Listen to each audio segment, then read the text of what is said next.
अध्याय 18 मोक्ष संन्यास योग। संन्यास में पूर्णता और शरणागति के माध्यम से योग। भगवद गीता का अंतिम अध्याय सबसे बड़ा है और इसमें कई विषयों को सम्मिलित किया गया है। अर्जुन संस्कृत में प्रायः प्रयुक्त होने वाले दो शब्दों संन्यास और त्याग के संबंध में प्रश्न पूछने के साथ संन्यास के विषय पर चर्चा प्रारंभ करता है। दोनों शब्द एक ही मूल धातु के हैं, जिसका अर्थ परित्याग करना है। सन्यासी वह है जो गृहस्थ जीवन में भाग नहीं लेता और समाज को त्याग कर साधना का अभ्यास करता है। त्यागी वह है जो कर्म में संलग्न रहता है, लेकिन कर्मफल का भोग करने की इच्छा का त्याग करता है। यही गीता की वाणी का मुख्य अभिप्राय है। श्री कृष्ण दूसरे प्रकार के त्याग की संतुति करते हैं। वे परामर्श देते हैं कि यज्ञ, दान, तपस्या और कर्तव्य पालन संबंधी कार्यों का कभी त्याग नहीं करना चाहिए, क्योंकि ये ज्ञानी को भी शुद्ध करते हैं। इनका संपादन केवल कर्तव्य पालन की दृष्टि से करना चाहिए, क्योंकि इन कार्यों को कर्म फल की आसक्ति के बिना संपन्न करना आवश्यक होता है। तत्पश्चात श्री कृष्ण 3 कारकों के विस्तृत गहन विश्लेषण की ओर आते हैं, जो कर्म के 3 संघटक और कर्म फल में योगदान करने वाले 5 कारकों को प्रेरित करते हैं। वे इनमें से प्रत्येक की 3 गुणों के अंतर्गत विवेचना करते हैं। वे कहते हैं कि जो अल्पज्ञानी है वे स्वयं को अपने कार्यों का कारण मानते हैं, लेकिन विशुद्ध बुद्धि युक्त प्रबुद्ध आत्माएं न तो स्वयं को अपने कार्यों का कर्ता और न ही भोक्ता मानती है। अपने कर्मों के फलों से सदैव विरक्त रहने के कारण वे कार्मिक प्रतिक्रियाओं के बंधन में नहीं पड़ते। आगे इस अध्याय में यह अवगत कराया गया है कि लोगों के उद्देश्यों और कर्मों में भिन्नता क्यों पाई जाती है। तत्पश्चात इसमें प्रकृति के 3 गुणों के अनुसार ज्ञान, कर्म और कर्ता की श्रेणियों का वर्णन किया गया है। फिर आगे यह अध्याय बुद्धि, दृढ़ संकल्प और सुख के संबंध में समान विश्लेषण प्रस्तुत करता है। इसके बाद यह अध्याय उन लोगों का चित्रण करता है जिन्होंने आध्यात्मिक जीवन में पूर्णता की अवस्था प्राप्त कर ली है और ब्रह्मा की अनुभूति में लीन हो गए हैं। आगे इस अध्याय में यह कहा गया है कि ऐसे पूर्ण योगी भी भक्ति में तल्लीनता द्वारा अपनी पूर्णता का अनुभव करते हैं। इसलिए भगवान के दिव्य व्यक्तित्व के रहस्य को केवल मधुर भक्ति द्वारा जाना जा सकता है। इसके बाद श्री कृष्ण अर्जुन को स्मरण कराते हैं कि भगवान सभी जीवों के हृदय में स्थित है और उनके कर्मों के अनुसार वे उनकी गति को निर्देशित करते हैं। यदि हम उनका स्मरण करते हैं और अपने सभी कर्म उन्हें समर्पित करते हैं तथा उनका आश्रय लेकर उन्हें अपना लक्ष्य बनाते हैं, तब उनकी कृपा से हम सभी प्रकार की कठिनाइयों को पार कर लेंगे। लेकिन यदि हम अपने अभिमान से प्रेरित होकर अपनी इच्छानुसार कर्म करते हैं, तब हम सफलता प्राप्त नहीं कर पाएंगे। अंत में श्री कृष्ण यह प्रकट करते हैं कि सभी प्रकार की धार्मिकता का त्याग करना और केवल भगवान की भक्ति के साथ साथ उनके समक्ष शरणागत होना ही अति गुह्यतम ज्ञान है। तथापि यह ज्ञान उन्हें नहीं प्रदान करना चाहिए जो आडंबरहीन और भक्त नहीं है, क्योंकि वे इसकी अनुचित व्याख्या करेंगे और इसका दुरुपयोग कर अनुत्तरदायिता से कर्मों का त्याग करेंगे। यदि हम यह गुह्य ज्ञान पात्र जीवात्मा को प्रदान करते हैं, तब यह अति प्रेमायुक्त बन जाता है और भगवान को अति प्रसन्न करता है। इसके बाद अर्जुन भगवान को सूचित करता है कि उसका मोह नष्ट हो गया है और वह उनकी आज्ञाओं का पालन करने के लिए तत्पर है। अंत में संजय, जो नेत्रहीन राजा धृतराष्ट्र को युद्ध भूमि पर भगवान श्री कृष्ण और अर्जुन के बीच हो रहे संवादों को सुना रहा था, व्यक्त करता है कि वह इन संवादों को सुनकर इतना स्तंभित और आश्चर्यचकित है कि जैसे ही वह भगवान के पवित्र संवादों और भगवान के अति विशाल विश्व रूप का स्मरण करता है, तब उसके शरीर के रोंगटे खड़े हो जाते हैं। गहन कथन के साथ भगवद गीता का समापन करते हुए वह कहता है कि विजय सदैव वहीं होती है जहां भगवान और उसके भक्त होते हैं, और इस प्रकार से अच्छाई, प्रभुता और समृद्धि भी वहीं होगी, क्योंकि परम सत्य का प्रकाश सदैव असत्य के अंधकार को परास्त कर देता है। अर्जुन ने कहा, है महाबाहु, मैं संन्यास और त्याग की प्रकृति के संबंध में जानना चाहता हूँ। हे केशिनिशूदन, हे ऋषिकेश, मैं दोनों के बीच का भेद जानने का भी इच्छुक हूँ। परम भगवान ने कहा है, कामना से अभिप्रेरित कर्मों के परित्याग को विद्वान लोग संन्यास कहते हैं और सभी कर्मों के फलों के त्याग को बुद्धिमान लोग त्याग कहते हैं। कुछ मनीषी घोषित करते हैं कि समस्त प्रकार के कर्मों को दोषपूर्ण मानते हुए उन्हें त्याग देना चाहिए, किंतु अन्य विद्वान यह आग्रह करते हैं कि यज्ञ, दान तथा तपस्या जैसे कर्मों का कभी त्याग नहीं करना चाहिए। हे भरत श्रेष्ठ, अब त्याग के विषय में मेरा अंतिम निर्णय सुनो। हे मनुष्यों में सिंह, त्याग के लिए 3 प्रकार की श्रेणियों का वर्णन किया गया है। यज्ञ, दान तथा तपस्या पर आधारित कर्मों का कभी परित्याग नहीं करना चाहिए। इन्हें निश्चित रूप से संपन्न करना चाहिए। यज्ञ, दान तथा तपस्या वास्तव में महात्माओं को भी शुद्ध करते हैं। ये सब कार्य आसक्ति और फल की कामना से रहित होकर संपन्न करने चाहिए। हे अर्जुन, यह मेरा स्पष्ट और अंतिम निर्णय है। नियत कर्तव्यों को कभी त्यागना नहीं चाहिए। मोहवश होकर निश्चित कार्यों के त्याग को तमोगुणी कहा जाता है। नियत कर्तव्यों को कष्टप्रद और शरीर को व्यथा देने का कारण समझकर किया गया त्याग रजोगुणी कहलाता है। ऐसा त्याग कभी लाभदायक और उन्नत करने वाला नहीं होता। जब कोई कर्मों का निष्पादन कर्तव्य समझकर और फल की आसक्ति से रहित होकर करता है, तब उसका त्याग सत्वगुणी कहलाता है। वे जो न तो अप्रिय कर्म को टालते हैं और न ही कर्म को प्रिय जानकर उसमें लिप्त होते हैं, ऐसे मनुष्य वास्तव में त्यागी होते हैं।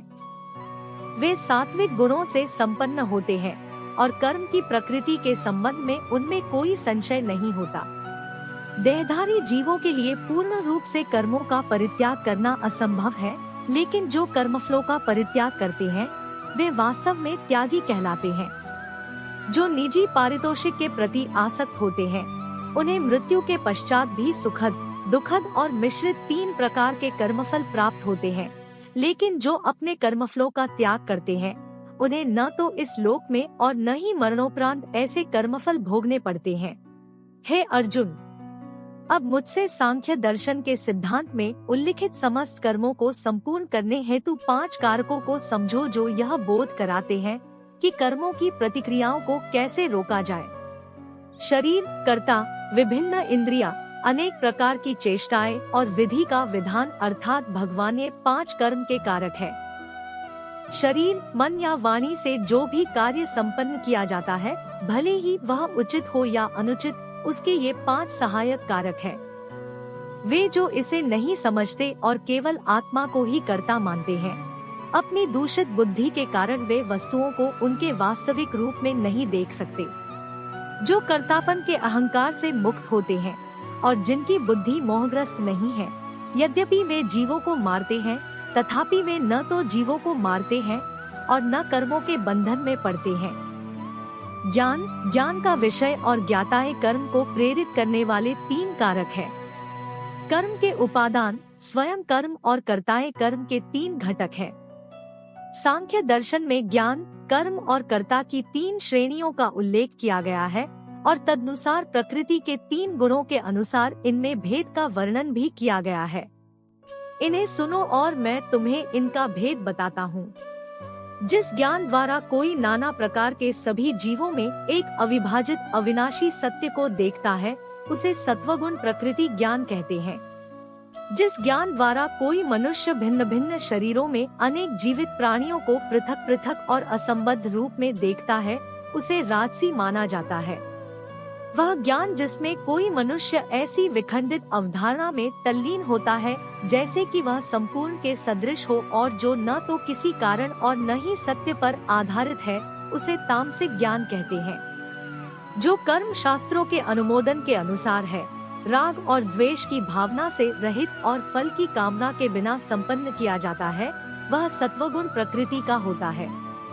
जो कार्य स्वार्थ की पूर्ति से प्रेरित होकर मिथ्या, अभिमान और तनावग्रस्त होकर किए जाते हैं, वे रजोगुणी प्रकृति के होते हैं। जो कार्य मोहवश होकर और अपनी क्षमता का आकलन, परिणामों, हानि और दूसरों की क्षति पर विचार किए बिना आरंभ किए जाते हैं, वे तमोगुणी कहलाते हैं। वह जो अहंकार और मोह से मुक्त होता है, उत्साह और दृढ़ निश्चय से युक्त होता है, ऐसे कर्ता को सत्वगुणी कहा जाता है। जब कोई कर्ता कर्मफल की लालसा, लोभ, हिंसक प्रवृत्ति, अशुद्धता, हर्ष एवं शोक से प्रेरित होकर कार्य करता है, उसे रजोगुणी कहा जाता है। जो कर्ता अनुशासनहीन, अशिष्ट, हठी, कपटी, आलसी तथा निराश होता है और टाल मटोल करता है, वह तमोगुणी कहलाता है। हे अर्जुन, अब मैं प्रकृति के तीनों गुणों के अनुसार तुम्हें विभिन्न प्रकार की बुद्धि तथा वृत्ति के विषय में विस्तार से बता रहा हूँ। तुम उसे सुनो। हे प्रथापुत्र, वह बुद्धि सत्वगुणी है जिसके द्वारा यह जाना जाता है कि क्या उचित है और क्या अनुचित है, क्या कर्तव्य है और क्या अग्रणीय है, किससे भयभीत होना चाहिए और किससे भयभीत नहीं होना चाहिए, और क्या बंधन में डालने वाला है और क्या मुक्ति देने वाला है। हे पार्थ, ऐसी बुद्धि राजसिक कहलाती है जो धर्म और अधर्म तथा उचित और अनुचित आचरण के बीच भेद करने में भ्रमित रहती है। जो बुद्धि अंधकार से आच्छादित रहती है, अधर्म में धर्म, असत्य में सत्य की कल्पना करती है, वह तामसिक प्रकृति की होती है।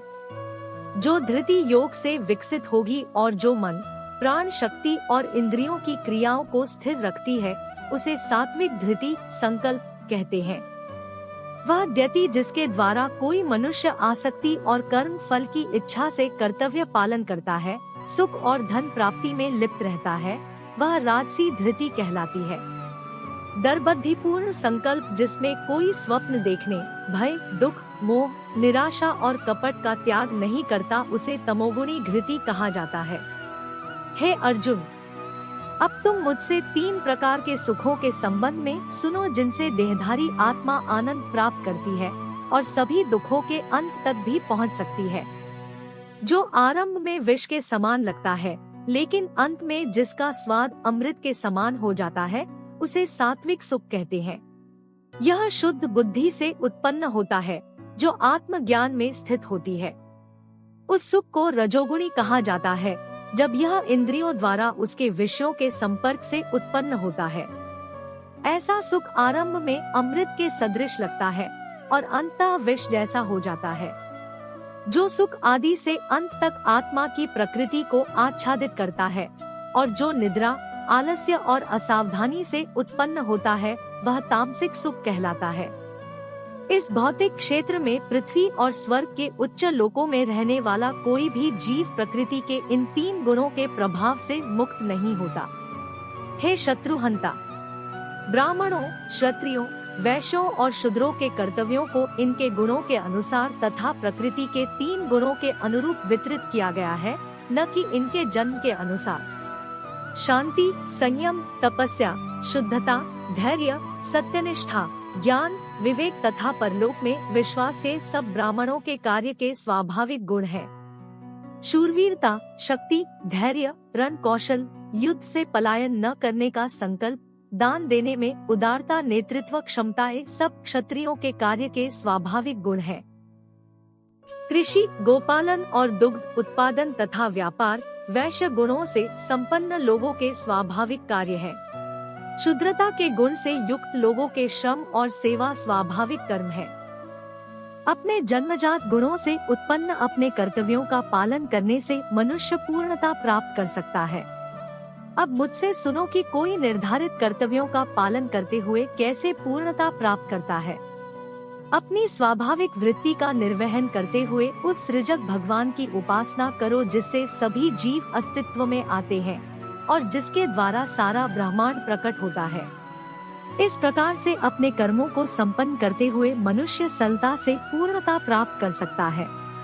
अपने धर्म का पालन त्रुटिपूर्ण ढंग से करना अन्य के कार्यों को उपयुक्त ढंग से करने की अपेक्षा अधिक श्रेष्ठ है। अपने स्वाभाविक कर्तव्यों का पालन करने से मनुष्य पाप अर्जित नहीं करता। किसी को भी अपनी प्रकृति से उत्पन्न कर्तव्यों का परित्याग नहीं करना चाहिए, चाहे कोई उनमें दोष भी क्यों न देखता हो।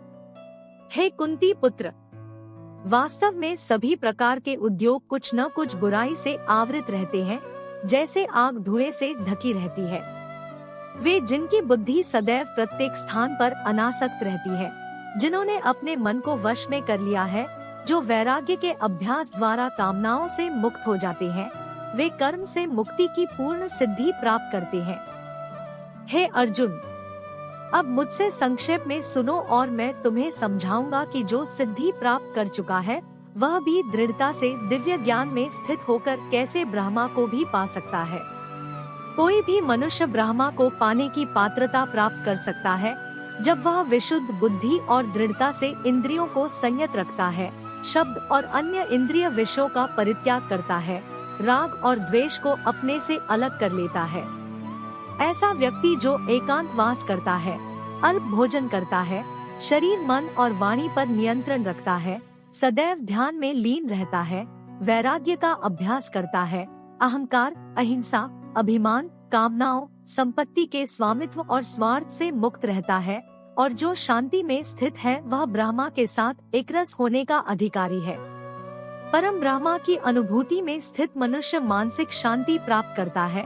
वह न तो शोक करता है और न ही कोई कामना करता है, क्योंकि वह सभी के प्रति संभाव रखता है। ऐसा परम योगी मेरी भक्ति को प्राप्त करता है। मेरी प्रेम में भक्ति से कोई मुझे सत्य के रूप में जान पाता है। तब यथावत सत्य के रूप में मुझे जानकर मेरा भक्त मेरे पूर्ण चेतन स्वरूप को प्राप्त करता है।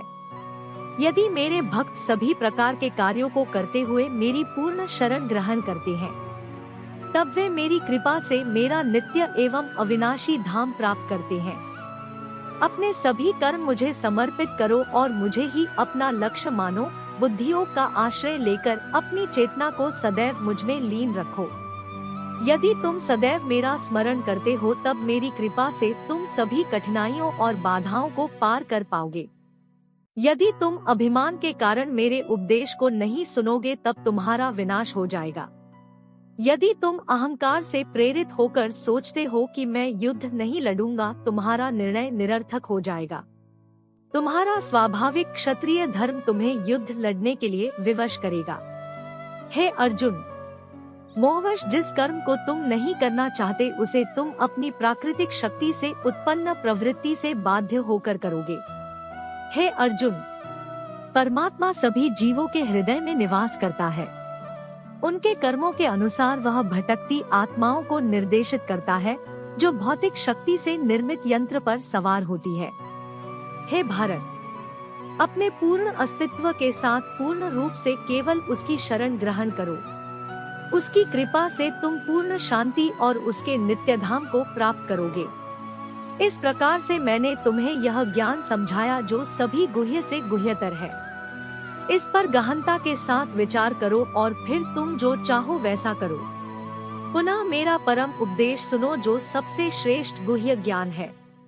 मैं इसे तुम्हारे लाभ के लिए प्रकट कर रहा हूँ क्योंकि तुम मेरे प्रिय मित्र हो। सदा मेरा चिंतन करो, मेरे भक्त बनो, मेरी आराधना करो, मुझे प्रणाम करो। ऐसा करके तुम निश्चित रूप से मेरे पास आओगे। मैं तुम्हें ऐसा वचन देता हूँ क्योंकि तुम मेरे अतिशय मित्र हो। सभी प्रकार के धर्मों का परित्याग करो और केवल मेरी शरण ग्रहण करो। मैं तुम्हें समस्त पाप कर्मों की प्रतिक्रियाओं से मुक्त कर दूंगा, डरो मत। यह उपदेश उन्हें कभी नहीं सुनाना चाहिए जो न तो संयमी है और न ही उन्हें जो भक्त नहीं है। इसे उन्हें भी नहीं सुनाना चाहिए जो आध्यात्मिक विषयों को सुनने के इच्छुक नहीं है, और विशेष रूप से उन्हें भी नहीं सुनाना चाहिए जो मेरे प्रति द्वेष रखते हैं। वे जो इस अति गुह्य ज्ञान को मेरे भक्तों को सिखाते हैं, वे अति प्रिय कार्य करते हैं। वे निसंदेह मेरे धाम में आएंगे।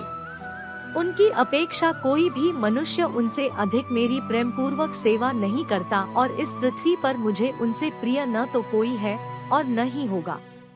और मैं यह घोषणा करता हूँ कि जो हमारे पवित्र संवाद का अध्ययन करते हैं वे ज्ञान के समर्पण द्वारा अपनी बुद्धि के साथ मेरी पूजा करेंगे, ऐसा मेरा मत है।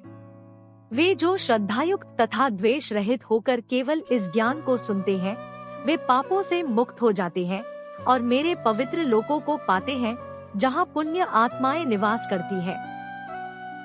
हे पार्थ, क्या तुमने एकाग्रचित्त होकर मुझे सुना? हे धनंजय, क्या तुम्हारा अज्ञान और मोह नष्ट हुआ? अर्जुन ने कहा, हे अच्युत, आपकी कृपा से मेरा मोह नष्ट हो गया है। अब मैं ज्ञान में स्थित हूँ। मैं संशय से मुक्त हूँ और मैं आपकी आज्ञाओं के अनुसार कर्म करूँगा। संजय ने कहा, इस प्रकार से मैंने वासुदेव पुत्र श्री कृष्ण और उदारचित पृथा पुत्र अर्जुन के बीच अद्भुत संवाद सुना। यह इतना रोमांचकारी संदेश है कि इससे मेरे शरीर के रोंगटे खड़े हो गए हैं। वेदव्यास की कृपा से मैंने इस परम गुह्य योग को साक्षात योगेश्वर श्री कृष्ण से सुना। हे राजन, जब जब मैं परमेश्वर श्री कृष्ण और अर्जुन के बीच हुए इस चकित कर देने वाले अद्भुत संवाद का स्मरण करता हूँ, तब तब मैं पुनः पुनः हर्षित होता हूँ। भगवान श्री कृष्ण के अति विस्मयकारी विश्व रूप का स्मरण कर मैं अति चकित और बार बार हर्ष से रोमांचित हो रहा हूँ। जहाँ योग के स्वामी श्री कृष्ण और श्रेष्ठ धनुर्धर अर्जुन है, वहाँ निश्चित रूप से अनंत ऐश्वर्य, विजय, समृद्धि और नीति होती है, ऐसा मेरा निश्चित मत है।